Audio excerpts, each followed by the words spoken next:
Hey, it's the Average Dan, and today we are going to replace the power window motor on the sliding door on a Chrysler Town and Country. In this case, this is the 2009 Chrysler Town and Country, and we're going to take advantage of the shade of the awning there just to keep us out of the 95-degree weather. So let's get started. I'm actually going to try to remove the inside panel of the door without actually taking the whole door off. So I believe the only actual hardware on the outside are these Torx 15 screws here. There's two of them just next to the handle, so I'm going to remove those, and then we're going to take a flathead screwdriver and pop the connectors along the bottom edge of this door and try to take that panel off.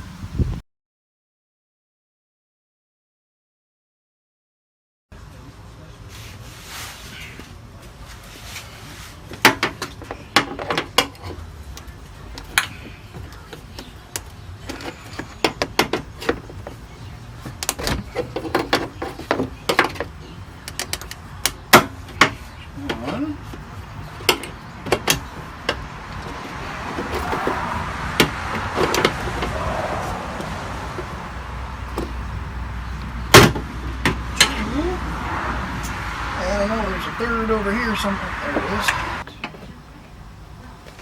Okay. There we go. This is a reminder on the inside of the door on the top before you actually pop the inside panel off. There's this piece of molding in the corner that you got to pop off. I'll leave it just alright, just so you can see what this part looks like. It just slides out of those little connectors there. And one's stayed in there and one stayed on the door. So, alright, so we just need to move the door so you can actually access this, and then the whole thing will slide up.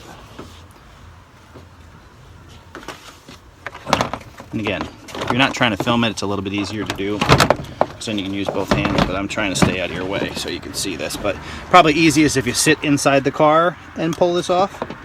But there is one electrical connection. Let me show you that. It's the one connection that goes to the switch on the panel, so we just need to disconnect that. By looking at it, it's got a little thing you squeeze right there and it pops right out. So alright, now I'm just going to remove this from the door. There are 3 Torx 30 screws that you need to remove. We're going to do that now and do that quickly because it's 90 degrees outside and I'm sitting inside a very warm car. So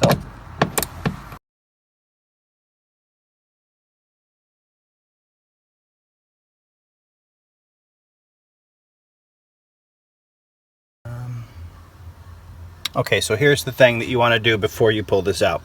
So keep in mind that there is a post on the back of this that plugs into a gear that keeps the window up.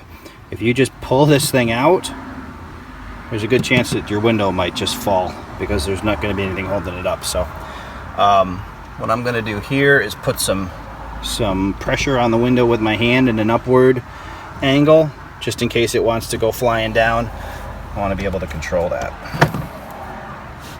There you go. And as you see that's what the inside looks like. Let's see if I can get that in frame for you. That's the inside. And I'll see if I can show you, but as the window comes sliding down, see if you can see, as the window slides down, you'll notice that the gears in there turn. See that? So I just want to be aware of that so the window doesn't come crashing down. Okay, I'm going to slide the window down just to prevent it from falling, and we're going to take a look at swapping out this motor.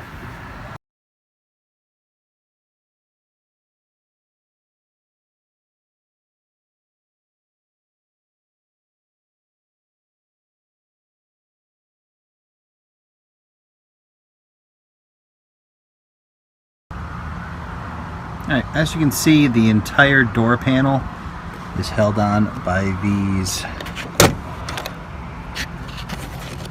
little upholstery holders, these plastic things. So you just want to line them up. You just put a screwdriver in here to pop them out, and then when you're trying to put them back on, you just got to line them up back up with the holes.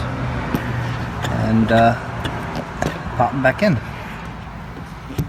There's one up there. I got to line up so these all click in. Door panel back on. You just slide it down from the top of the hangs. You pop down the those pins at the bottom, and then you just got to put the one part that required some hardware to be removed back on. That's this guy right here.